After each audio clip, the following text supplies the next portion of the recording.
Good morning once again. Yesterday we were discussing control and coordination, in which part 2 was completed. Now we are moving to the part 3. In this part 3, we are going to discuss the control and coordination in animals. And of course, in animals, you know that there is a flow chart we have discussed earlier also. इसमें क्या होता है, animals में हमारा दो system होता है, nervous system और एंडोक्राइन सिस्टम. एंडोक्राइन सिस्टम में मैंने बताया था कि ये हार्मोन सिस्टम होता है. जैसे प्लांट्स हार्मोन्स होते थे, ऐसे एनिमल्स हार्मोन्स भी होते हैं, वो हम बाद में डिस्कस करेंगे. उसके पहले हम सबसे पहले नर्वस सिस्टम डिस्कस करेंगे. नर्वस सिस्टम में हम रिफ्लेक्स एक्शन क्या होता है, रिफ्लेक्स आर्क क्या होती है वो पढ़ेंगे. फिर सेंट्रल नर्वस सिस्टम पढ़ेंगे जिसमें ब्रेन और स्पाइनल कॉर्ड आती है. और तीसरा पढ़ेंगे हम पेरिफेरल नर्वस सिस्टम जिसमें न्यूरॉन्स का सेंसरी नर्व्स और मोटर नर्व्स के बारे में डिस्कस आएगा. सो ये जस्ट ओवरव्यू है. तो सबसे पहले हम स्टार्ट करेंगे अपने नर्वस सिस्टम से. तो नर्वस सिस्टम का इंट्रोडक्शन क्या होता है, इन मल्टी सेलुलर ऑर्गेनिजम्स यानी हमारे जैसे ऑर्गेनिज्म जो होते हैं, ये इनका बॉडी का जो ऑर्गेनाइजेशन है वो थोड़ा सा डिफरेंट होता है. इनके अंदर एक स्पेशलाइज्ड टिश्यूज़ होते हैं जो उनकी सारी एक्टिविटीज़ को कंट्रोल और कोऑर्डिनेट करते हैं. यही स्पेशल ऑर्गन जो हैं एनिमल्स में और सॉरी प्लांट्स में एब्सेंट होते हैं, क्योंकि उसमें तो एक लिमिटेड ही उनका स्ट्रक्चर होता है. लेकिन एनिमल्स में क्या होता है, ये पूरा वेल डिज़ाइन सिस्टम होता है. इसमें दिखाया गया ये फोटोग्राफ में कि ब्रेन है, ब्रेन के नीचे स्पाइनल कॉर्ड आते हैं और स्पाइनल कॉर्ड से बहुत सारी नर्व्स निकली हुई हैं. तो आप कह सकते हो कि brain is the main controlling organ, उसकी मेन ब्रांच स्पाइनल कॉर्ड है. और ये जितनी बॉडी में हमारी नर्व्स ग्रीन कलर की और ये वाइट कलर की होती हैं, ये सब इसी से कनेक्टेड होती हैं, स्पाइनल कॉर्ड से. इधर बगल में देखिए स्ट्रक्चर ऑफ न्यूरॉन, ये अभी समझ लीजिए, अगली स्लाइड में भी आपको मिलेगा. लेकिन अभी फ़िलहाल समझ लीजिए कि ये जो डेंड्राइट्स वाला पार्ट होता है, ये क्या करता है, इन्फॉर्मेशन को कैच करता है, स्टिमुली को ये कैच करता है. और ये स्टिमुली कैच करके सेंटर में ले आता है जहाँ पर न्यूक्लियस है. वहाँ से एक एक्शन दिख रहा है, एक्शन के थ्रू ये इन्फॉर्मेशन इलेक्ट्रिकल सिग्नल में कन्वर्ट होकर आगे चली जाती है. और कहाँ तक जाती है, टिल नर्व एंडिंग तक. यानी कि एक इसका अगर मैं ओवरव्यू बताऊँ तो इसका ये है कि इन्फॉर्मेशन यहाँ से गैदर हुई, यहाँ से चल के गई इस डायरेक्शन में, और जब ये इस डायरेक्शन में एंड में पहुँच गई तो यहाँ पे क्या है, ये नर्व एंडिंग्स हैं. ये नर्व एंडिंग से ये इन्फॉर्मेशन आगे वाले नर्व सेल में ट्रांसफ़र हो जाती है. अब होता क्या है, इस नर्व एंडिंग में, और आगे की स्लाइड जब मैं दिखाऊंगा, और इसकी आगे जो एक नर्व सेल लगा होता है उसके बीच में थोड़ा सा गैप होता है, उस गैप को बोलते हैं हम साइनैप्स. उस साइनैप्स में क्या होता है, एक केमिकल भरा होता है. वो केमिकल ये किस चीज़ का काम करता है कि जो सिग्नल इधर से जा रहा है वो जब एक नर्व सेल से दूसरे नर्व सेल में कनेक्ट होगा, तो क्योंकि वो एक्चुअल में तो कनेक्टेड नहीं है, वो उसके बीच में जो केमिकल है वो क्या करता है, इन्फॉर्मेशन का एक रास्ता प्रोवाइड करता है, पास प्रोवाइड करता है, सड़क प्रोवाइड करता है. वो आगे के इस डायग्राम में आपको बहुत अच्छे से समझ में आएगा. Nervous system is a specialised system that provide control and coordination. Animals में जो कंट्रोल और कोऑर्डिनेशन करता है वो नर्वस सिस्टम करता है. All information coming from environment is detected by specialised tips. जितनी भी इन्फॉर्मेशन आती है एनवायरनमेंट से, यानी स्टिमुली जिसे बोलते हैं हम, वो आपके कहाँ पे सेंस होती है, डेंड्राइट्स में, यानी कि स्टार्टिंग में सेंस होती है. The information acquired at the end of the dendritic ends of a nerve cell sets of a chemical reaction that creates an impulse, electrical impulse. वो कह रहा है कि जो डेंड्राइटिक टिप है वहाँ से जो इन्फॉर्मेशन गैदर अप होती है, वहाँ पे भी क्या होता है, केमिकल रिएक्शन होती है जिससे वो इन्फॉर्मेशन एक इलेक्ट्रिकल सिग्नल में कन्वर्ट हो जाती है. This electrical signal which travels from the dendrite tip to the cell body. ये क्या होता है, डेंड्राइट से कहाँ आती है, बीच में, और बीच में क्या बोलते हैं, सेल बॉडी बोलते हैं, जहाँ पे येलो कलर का दिखाया है. ये सेल बॉडी में इन्फॉर्मेशन आती है. और फिर then along the axon to its end of the axon sets of a release of some chemical. फिर ये होता है, फिर कुछ केमिकल्स निकलते हैं और उसके बाद यहाँ पे केमिकल रिएक्शन होती है, वो इलेक्ट्रिकल सिग्नल में कन्वर्ट होकर कहाँ चला जाता है, नर्व एंडिंग्स तक. These chemical cross the gap और साइनैप्स. ये भी बोला है कि ये केमिकल जो होता है, एक केमिकल फिल होता है इसके एंड्स में, नर्विंग एंडिंग जो बोल रहा हूँ मैं, नर्व एंडिंग में एक केमिकल फिल होता है, और वो क्या करता है, सिर्फ और सिर्फ इन्फॉर्मेशन को एक नर्व सेल से दूसरे नर्व सेल्स में बिना किसी लॉस के भेजने के काम आता है. ठीक है. तो मैं जो बता रहा था कि ये देखिए, ये पहला ऊपर वाला देखिए, जिसमें न्यूरॉन जहाँ पे लिखा हुआ है, ये न्यूरॉन वाला जो पार्ट है, ये एक सेल बॉडी है. ठीक है. और ये डेंड्राइट्स दिखाए गए हैं. इन्फॉर्मेशन इधर से आएगी और ये एक्शन के थ्रू एरो भी दिखाया गया है. राइट, मैं दिखा देता हूँ. ये एरो भी दिखाया गया है.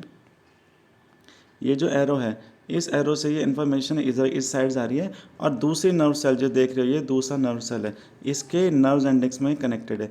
अब क्योंकि ये पूरी तरीके से कनेक्टेड नहीं होता, तो ये वाला जो एरिया है इसे बोलते हैं हम साइनैप्स गैस. ये देख भी सकते हो, ये गैप थोड़ा सा मेंटेन रहता है. इस गैप में क्या होता है, ये इन्फॉर्मेशन जो है केमिकल के फॉर्म में निकलती है. और दूसरे वाला ये रिसेप्टर जो बोला है, रिसेप्टर क्या करता है, उसे रिसीव करता है. ठीक है. Likewise the nerve tissue is made up of, ऐसे एक नहीं बहुत सारे नर्व सेल्स एक दूसरे से कनेक्टेड होते हैं, और किससे कनेक्टेड होते हैं? Through the chemical. ये जो इसको ये इसी केमिकल के थ्रू आपकी इन्फॉर्मेशन क्या होती है? ट्रांसफ़र होती है। I hope it is very clear ना। एक और इसका एंड टू एंड कनेक्शन दिखाया गया है, किस तरीके से डेंड्राइट से ये एक्सन से होता हुआ दूसरे डेंड्राइट्स में कनेक्टेड होता है, और इसमें ये भी दिखाया गया है कि ये गैप प्रॉपर नहीं होता है, तो ये इसको हम साइनैप्स गैप बोलते हैं। ये जो छोटा सा गैप है इसे साइनैप्स बोलते हैं। ठीक है, I think it's very clear. तो देख सकते हो एक सेल तो ये रहा और एक दूसरा सेल ये रहा। ठीक है, अब आ जाते हैं हम आपका पेरिफेरल नर्वस सिस्टम्स में। पेरिफेरल नर्वस सिस्टम और कुछ नहीं, क्या होता है आपका, जिसमें हमने बताया था रिफ्लेक्स एक्शंस आते हैं। रिफ्लेक्स एक्शंस के साथ साथ हम इसमें मोटर नर्व और रिफ्लेक्स नर्व्स के बारे में भी पढ़ेंगे। ओके, पहले ये डायग्राम देख लीजिए।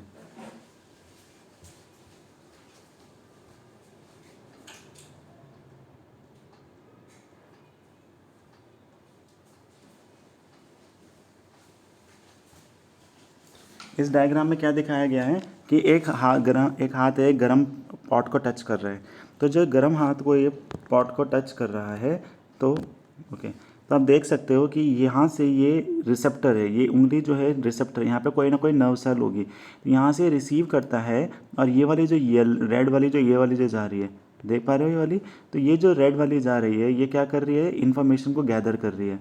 ठीक है, इसको बोलते हैं हम सेंसरी न्यूरॉन, क्योंकि ये सेंस कर रही है इसलिए इसका नाम पड़ गया सेंसरी न्यूरॉन। फिर ये इन्फॉर्मेशन लेके जाती है आपके कहाँ पे? स्पाइनल कॉर्ड में। ये वाला जो हिस्सा दिखाया गया है ये स्पाइनल कॉर्ड का हिस्सा है। यहाँ ये इन्फॉर्मेशन जो जा रही है कहाँ जा रही है? टुवर्ड्स ब्रेन जा रही है। तो यहाँ से इसने सेंस किया, सेंसरी न्यूरॉन से ये इन्फॉर्मेशन होती हुई कहाँ गई? आपकी स्पाइनल कॉर्ड से, और स्पाइनल कॉर्ड से कहाँ चली गई? आपके ब्रेन में। अब ब्रेन से सिग्नल आता है कुछ ना कुछ कि भाई अब आपको इस पर एक्शन लेना है। अब ऑब्वियस सी बात है, तो क्या होगा, अब ये इन्फॉर्मेशन आएगी इस रास्ते से। तो जब इन्फॉर्मेशन आएगी तो ये रिले न्यूरॉन देख रहे हो, ये रिले न्यूरॉन, ये रिले न्यूरॉन क्या करेगी? मोटर न्यूरॉन को इन्फॉर्मेशन देगी कि भाई तुम इन्फॉर्मेशन दो किसको? इस मसल्स को। क्योंकि ऑब्वियस ये बात है, हाथ को हटाना नर्व का काम नहीं है, हाथ को हटाना किसका काम है? बोन का और मसल्स का। तो ये नर्व्स जो जाती है ये इन्फॉर्मेशन देती है आपके मसल्स को। मसल्स क्या करती है? बोन को इन्फॉर्मेशन देती है कि अपना हाथ पीछे हटाओ। तो ये बोन के साथ मिलकर क्या करती है? हाथ को बैक लेने में मदद करती है। I hope it is clear. Clear है या नहीं है?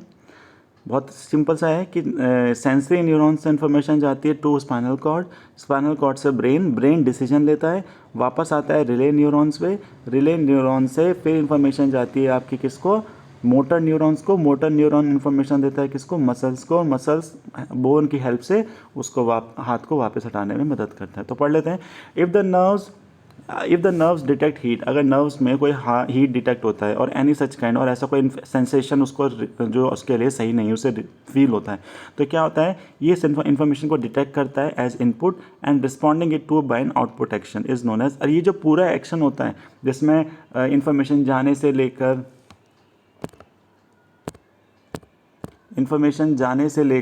इन्फॉर्मेशन दोबारा एक्शन पूरा होने तक, इसे बोलते हैं रिफ्लेक्स एक्शन। और ये जो पूरा प्रोसेस हुआ, इस पूरे प्रोसेस को हम, ये जो पूरा रास्ता गया इन्फॉर्मेशन इधर से न्यूरॉन से होती हुई एंड तक गई, इस पूरे रास्ते को हम बोलते हैं क्या? Reflex arc. यानी अगर हम आगे देखेंगे, रिफ्लेक्स एक्शन क्या होते हैं? एक स्पॉन्टेनियस एक्शंस होते हैं। स्पॉन्टेनियस मतलब जो एकदम से होते हो, ठीक है, जिस पे आपने सोचा हुआ ना हो कि इस पर मेरे को ये एक्शन करना है, जो ऑटोमेटिक होते हैं ये, this is called reflex action. For example blinking of eyes, ठीक है, हमारे डायफ्राग्राम का मूवमेंट होना, अपने हाथ को हटाना जब कोई आपके निडल या कोई हॉट ऑब्जेक्ट आप टच कर दो, या स्नीजिंग भी आपके कंट्रोल में नहीं होती है क्योंकि ऑल ऑफ अ सडन होती है, या हंगर, भूख लगना, तो ये सब क्या है? रिफ्लेक्स एक्शंस का ही काम होता है। याद रखिएगा, रिफ्लेक्स जो होते हैं ये एक इनवॉलेंट्री होते हैं, यानी ये एक सडन रिस्पॉन्स होते हैं to stimuli. Most of the common reflexes are a response to all the well entrenched. याद रखिएगा, जितने भी रिफ्लेक्स होते हैं ना बेटा, ये किसी न किसी हमारी ट्रेनिंग की वजह से होता है। फॉर एग्जांपल, आपने गर्म चीज़ को छुआ और अपने हाथ हटाया, ठीक है, क्यों होता है? क्योंकि आपका माइंड अब इस चीज़ के लिए ट्रेन हो चुका है कि अगर गर्म चीज़ है तो मेरे लिए नुकसानदायी, इसलिए हाथ हटा लो। जब बच्चे होते हैं ना, बच्चे क्या करते हैं, उन्हें पता नहीं होता है कि सही है क्या गलत है। वो जैसे ही कोई गर्म चीज़ छूते हैं, जब फर्स्ट टाइम वो गर्म चीज़ छूते हैं तो उन्हें पहले वो रोते हैं, फिर जब वो रोते हैं ना तो उनका माइंड समझ जाता है कि ये गलत एक्टिविटी थी, ये मेरे को आगे से नहीं करना। और अगर बाई चांस अगर मैंने टच कर भी दिया गर्म चीज़ को तो एकदम से हाथ हटा लेना है, नहीं तो मुझे नुकसान पहुंचेगा। तो ये क्या है, इन्होंने बोला है most of the common reflexes are a response to a well trained. ये हमारा माइंड पहले से बहुत अच्छे से ट्रेंड हो चुका होता है, हमें नॉलेज आ चुकी होती है कि क्या सही है क्या गलत है, उसी वजह से हमारा ये रिफ्लेक्स एक्शन सही डिसीजन ले पाता है। बाई चांस सोचो अगर आपने गर्म चीज़ छुई और आपका माइंड ये क्यों नहीं कहता कि आप हाथ को और टाइटली पकड़ लो, नहीं कहते ना, क्यों? क्योंकि आपके माइंड ने पहले से ही ट्रेनिंग ले रखी है आपके पुराने एक्शंस की वजह से। आपके साथ पुराना पहले कभी ऐसा हुआ होगा तो आपके माइंड ने सीख लिया है कि मेरे को अब दोबारा से ऐसा कुछ होगा तो मेरे को ये एक्शन लेना है। ठीक है, आई गेस यू अंडरस्टैंड। अब ये पूछ रहा है कि हाउ रिफ्लेक्स एक्शंस वर्क। ये तो मैंने खैर आपको बता दिया कि रिफ्लेक्स एक्शन कैसे वर्क करता है, इन्होंने एक स्टेप करके बताया है। देखिए फर्स्टली क्या होता है, it begins with the receptor detecting the stimulus. सबसे पहले रिसेप्टर जो होता है स्टिमुली को सेंस करता है, where the instinct again has a role to play. The stimulus is receive from a sensory organ. याद रहे, जो स्टिमुलस रिसीव होता है वो कौन रिसीव करता है, आपका सेंसरी ऑर्गन्स को रिसीव करते हैं, यानी सेंसरी न्यूरॉन कह सकते हो। Then the sensory neuron sends a signal to the relay neuron. ये सिग्नल कहाँ जाता है, आपका रिले न्यूरॉन में। उसके बाद क्या होता है, रिले न्यूरॉन सिग्नल किसको भेजती है, मोटर न्यूरॉन को। Further the motor neuron sends a signal to the effector. यानी कि इसके बाद इन्होंने तो शॉर्ट में दिखा दिया कि इसके बाद ये इन्फॉर्मेशन यहाँ आ गई, लेकिन एक्चुअल में ये कहाँ जाती है information, to brain. Further the motor neuron sends a signal to the effector. The effector produces an instantaneous, यानी एफेक्टर इसे बोला गया है, यानी यहाँ से सेंस करने के बाद रिले न्यूरॉन में गया, रिले न्यूरॉन से मोटर न्यूरॉन में आता हुआ एफेक्टर क्या करता है, हाथ को हटाने में काम करता है। The effector produces an instantaneous response. For example अपना हाथ हटाना हो या नी जर्क का रिएक्शन हो, तो यानी कोई भी ऐसा एक्शन जो स्पॉन्टेनियस होता है वो सेंसरी न्यूरॉन से होता हुआ मोटर न्यूरॉन को आता है। ठीक है, बीच में रोल प्ले कौन कर रहा है, रिले न्यूरॉन, लेकिन मीन वाइल वो इन्फॉर्मेशन आपको ब्रेन को भी जा रही है। ठीक है, नाउ अब आ गया what is the difference between reflex action and reflex arc. Reflex action और रिफ्लेक्स आर्क में क्या डिफरेंस है, ये आपके बुक में नहीं है, मैं बता रहा हूँ। रिफ्लेक्स एक्शन क्या होता है, एक ऐसा इनवॉलेंट्री एक्शन बेटा जो आपने किसी न किसी स्टिमुली को सेंस करने के बाद लिया हो। ठीक है, और रिफ्लेक्स आर्क क्या होता है, ये जो पूरा का पूरा पाथ था, यानी कि ये जो आपने पूरा का पूरा पाथ था, ये देख रहे हो, मैं दिखाता हूँ, ये पूरा का पूरा पाथ जो इधर से जाके ऐसे रिटर्न आना, ये जो पूरा का पूरा पाथ है that is called reflex arc. ठीक है बेटा, the part taken by the nerve impulse in the reflex is called reflex arc. इसमें क्या क्या एक्शंस आते हैं, जैसे स्नीजिंग या आपका यॉर्निंग, ये सारे एक्शंस किस में आते हैं, आपके रिफ्लेक्स एक्शंस में आते हैं।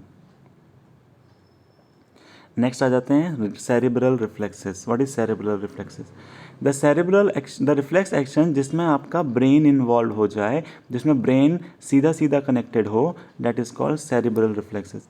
अभी जो पीछे वाले थे इसमें क्या था, जनरली मोटर न्यूरॉन्स ही एक्शन ले रही थी, लेकिन यहाँ पे क्या होता है, ब्रेन सीधा एक्शन लेता है, कोई मोटर न्यूरॉन वगैरह नहीं होती, इसमें सीधा एक्शन कौन लेता है, ब्रेन लेता है।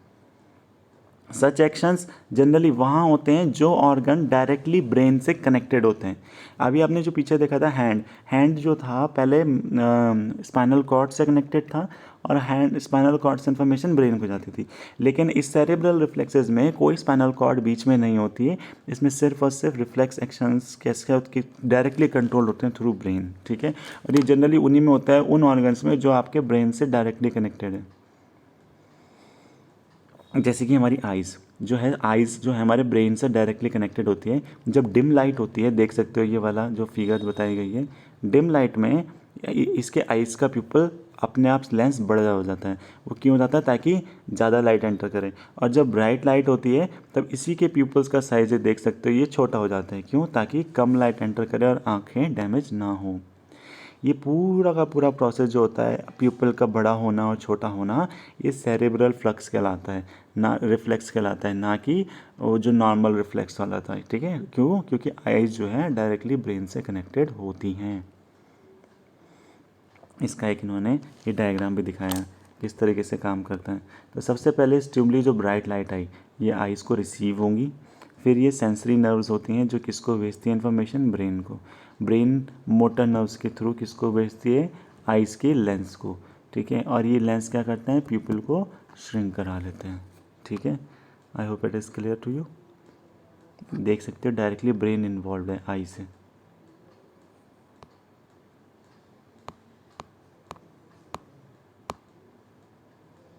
अब आते हैं autonomic nervous system.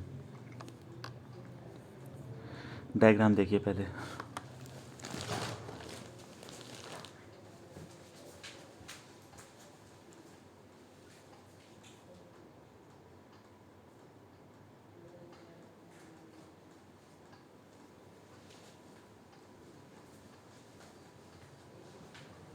Autonomic nervous system एक ऐसा कंट्रोल सिस्टम होता है जो जो हमारे सभी अनकॉन्शियस, जैसे कि जिस पे हमारा बिल्कुल भी कंट्रोल नहीं होता है, उन एक्शंस को कंट्रोल करता है। जैसे हमारे हार्ट रेट हो गया, डाइजेशन हो गया, रेस्पिरेटरी रेट हो गया, सेक्सुअल फीलिंग्स का अराइज होना हो गया, ठीक है, या डरना, भागना, ठीक है, हमारा इंटेस्टाइन का, लीवर का, इस और हार्ट का, ये सारे एक्शंस, सलाइवा का, पैनक्रियाज, इंटेस्टाइन, टॉयलेट करने की फीलिंग होना, यानी यूरेथ्रा, किडनी, ये सारे के सारे एक्शंस हमारे ऑटोनॉमिक नर्वस सिस्टम में आते हैं। क्यों आते हैं हमारे ऑटोनॉमिक नर्वस सिस्टम में? क्योंकि इस पे हमारा कंट्रोल नहीं हो सकता। इस पे जितना भी एक्शंस होते हैं ये ऑटोनॉमिक होते हैं। ऑटोनॉमिक मतलब ऑटोमेटिक होते हैं। इन ऑटोमेटिक एक्शंस पे आपका कंट्रोल नहीं है, इसी वजह से ये क्या कहलाते हैं, आपका autonomic nervous system. It control, ये सारे के सारे इनवॉलेंट्री होते हैं। इनवॉलेंट्री मतलब जो हमारे कंट्रोल में नहीं है, और ये हमारी बॉडी को ज़िंदा रखने में मददगार होता है। सबसे इम्पॉर्टेंट, अगर हमें पैरालिसिस हो जाता है तो हमें पता ही नहीं चलता है कि हमारे बॉडी का फंक्शन हो भी रही है या नहीं हो रही है, ठीक है। अगर हमारा ऑटोनोमस सिस्टम डैमेज हो जाए तो इंसान सबसे पहले मर जाता है। नेक्स्ट आते हैं, अभी आपने दो चीज़ पढ़ ली बेटा। एक तो आपने पढ़ लिया पेरिफेरल नर्वस सिस्टम, जिसमें आपने मोटर न्यूरॉन और सेंसरी न्यूरॉन के बारे में पढ़ा, और एक आपने सबसे पहले पढ़ लिया था नर्वस सिस्टम का जो इंट्रोडक्शन था। नेक्स्ट आ जाते हैं हम आपका सेंट्रल नर्वस सिस्टम में। सेंट्रल नर्वस सिस्टम जो होता है, देख सकते हो, it consist of your brain, spinal cord और आपकी मेन नर्व्स होती हैं, ठीक है। नेक्स्ट आया human brain. The human brain क्या होता है? The communication between central nervous system और बॉडी के अदर पार्ट्स में जो सिस्टम होता है वो कौन कंडक्ट करता है? पेरिफेरल। पेरिफेरल मैंने बताया था, जैसे हाथ का एक एग्जांपल, ऐसी लेग का भी हो सकता है, बॉडी के किसी और पार्ट का भी एग्जांपल हो सकता है। तो कहने का मतलब है ह्यूमन ब्रेन जो होता है वो सेंट्रल नर्वस सिस्टम कहलाता है, और उसमें और भी पार्ट्स होते हैं, उसमें पेरिफेरल नर्वस सिस्टम उसमें कनेक्टेड होता है। Peripheral nervous system consist of cranium nerves which arises from the brain and, मैंने बता भी दिया था आपको कि जो पेरिफेरल नर्वस सिस्टम होता है वो स्पाइनल कॉर्ड से कनेक्टेड होता है। तो सेकेंड पॉइंट में भी वो यही कह रहा है कि पेरिफेरल नर्वस सिस्टम जो होता है इसमें आपकी क्रेनियल नर्व्स होती हैं, जो कि कहाँ से अराइज होती हैं? फ्रॉम ब्रेन या स्पाइनल कॉर्ड में से। तो जानने लिए समझ लीजिए peripheral nervous system is related to spinal cord. The brain facilitate us to recognise think and take action. Brain का काम क्या होता है? एक तो सबसे पहले ये हमें मदद करता है किसी भी चीज़ को पहचानने में। कोई पुराना एक्शन आपके साथ तो उसे पहचानने में यानी रिकॉग्नाइज करने में मदद करता है, या सोचने में यानी थिंकिंग में, और कोई भी एक्शन जो लेते हैं हम उसमें भी ये हमारी हेल्प करता है। तो main controller of the body is brain, ठीक है, जो हमारे सभी पेरिफेरल नर्वस सिस्टम्स को कंट्रोल करता है। तो यार ये समझ लीजिए central nervous system is the big boss, ठीक है, और उसके अंडर में जो छोटे छोटे पेरिफेरल नर्वस सिस्टम में से हाथ हो गया, आपका लेग्स हो गए, ठीक है, स्टमक का कोई हिस्सा जहाँ से आपको कोई पिंच कर दे और आप एकदम से स्टमक की मसल पीछे हटा लेंगे, है ना, करते हैं ना ऐसा जनरली, या कहीं पे भी कोई चोटी कर दे तो आप एकदम से अपने बॉडी का वो हिस्सा हटा लेते हो, ठीक है। तो दैट इज़ कॉल्ड, सो वो सारे के सारे पेरिफेरल हैं, और वो किससे कनेक्टेड है? आपका स्पाइनल कॉर्ड से, ठीक है। और स्पाइनल कॉर्ड को कौन कंट्रोल कर रहा है? ह्यूमन ब्रेन, ठीक है। ह्यूमन ब्रेन के बारे में पढ़ लेते हैं। ह्यूमन ब्रेन के बेटे के तीन पार्ट होते हैं, फोर ब्रेन, मिड ब्रेन और हैंड ब्रेन, ठीक है, फोटोग्राफ में देख भी सकते हो। Among these three parts fore brain जो है वो मेन थिंकिंग पार्ट होता है, ठीक है, ज़्यादातर सोचने वाला हिस्सा वहीं से कंट्रोल होता है, जैसे हियरिंग, स्मेलिंग, साइट, ये सब उसी से कंट्रोल होते हैं। बच्चे को तो पढ़ाए मैं तो भाई करेगा जैसी है।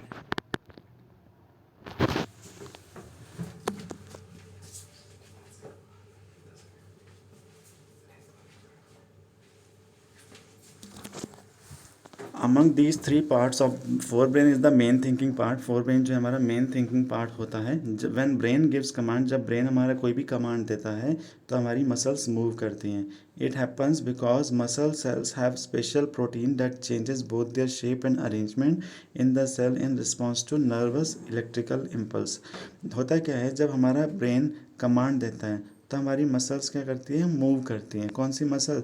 जैसे अभी हाथ वाली मसल्स यानी मोटर न्यूरॉन्स की जो बात कर रहा था मैं, वो मसल्स मूव करती हैं। वो क्यों होता है? क्योंकि मसल सेल्स के अंदर एक स्पेशल प्रोटीन होता है, यानी हमारे हाथ जो मसल्स हैं और इसमें स्पेशल प्रोटीन्स होता है कि जब उसमें कोई इलेक्ट्रिकल सिग्नल आता है फ्रॉम ब्रेन तो वो उसके लिए क्या करती है, उसको देख के रिएक्ट करती है, और उसी के अकॉर्डिंग वो प्रोटीन में जो चेंज होता है हमारी मसल्स में, उसी की वजह से हमारा हैंड मूवमेंट, लेग मूवमेंट होता है, ठीक है। तो वो इलेक्ट्रिकल सिग्नल जो जाता है from brain to motor neuron, वो हेल्प करता है हमारी बॉडी के मूवमेंट में।